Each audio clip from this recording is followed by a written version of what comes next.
Recently, our nation has been affected by two massive hurricanes. Fortunately, there were fatalities. People have lost their homes. Many buildings are destroyed, and parts of our nation are still without power and perhaps still flooding. And my thoughts and prayers are still with those that have been affected by these hurricanes.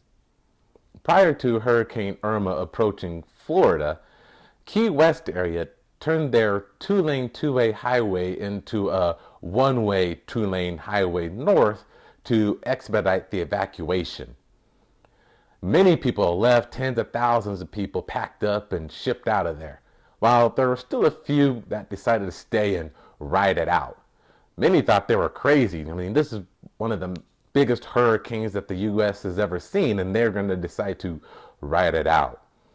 However, after the hurricane came through, there was many parts of Key West were destroyed, but there were still a few homes that were left standing, including those that stuck around and decided to stick with it.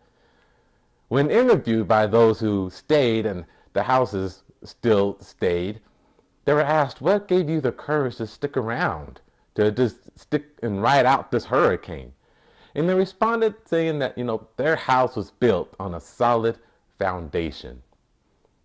I thought about this, and this could be a great life lesson. When life's storms, big storms, come your way, are you set up on a solid foundation? Many people don't have a solid foundation, and they allow life storms to cripple them or destroy them, or they run away from them. So it's important to have yourself built on a solid foundation. I experienced this when I went through a divorce. I was devastated. My self-esteem and my confidence was way down. And it took me a while to build myself back up again. And I wanted to put myself on a stronger foundation. I wanted to grow more, become more, so I can serve more, so I can do what God has called me to do, to have purpose and significance in life. And from that, I really learned there were three things that were important to me in building a solid foundation. The first was faith. Faith in God, most importantly, but faith within myself. Believing that anything is possible. And I surrounded myself with people who positively influenced my belief to keep me pushing, going, and growing. But faith without works is dead. So that's the second thing. You have to put the work in.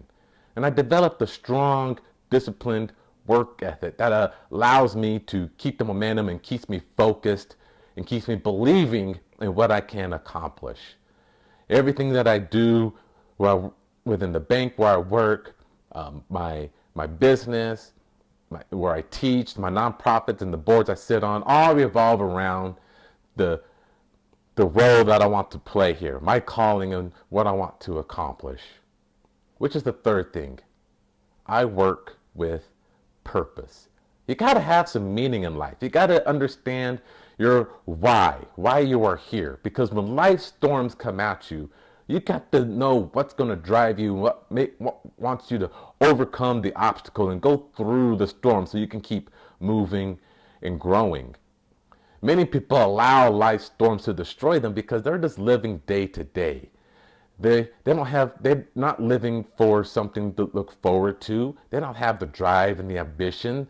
So it's easy for the storms to destroy people and lower their self-esteem and think that life is just miserable. Life has to be lived intentionally. You have to know what you want to become, what drives you, what motivates you, what keeps you going and growing. I'm so blessed that I discovered my purpose. And I use these three things, the faith, put in the work, have a purpose that keeps me having a solid foundation. It keeps me grounded. So when you're looking to build yourself and keep you moving, embrace these three things, the faith, the work, and having a purpose in life to keep you moving. As Jim Rohn said, it's important to build your house on a rock and not in the stand.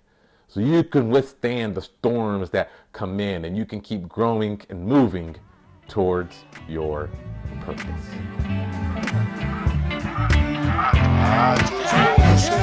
I just wanna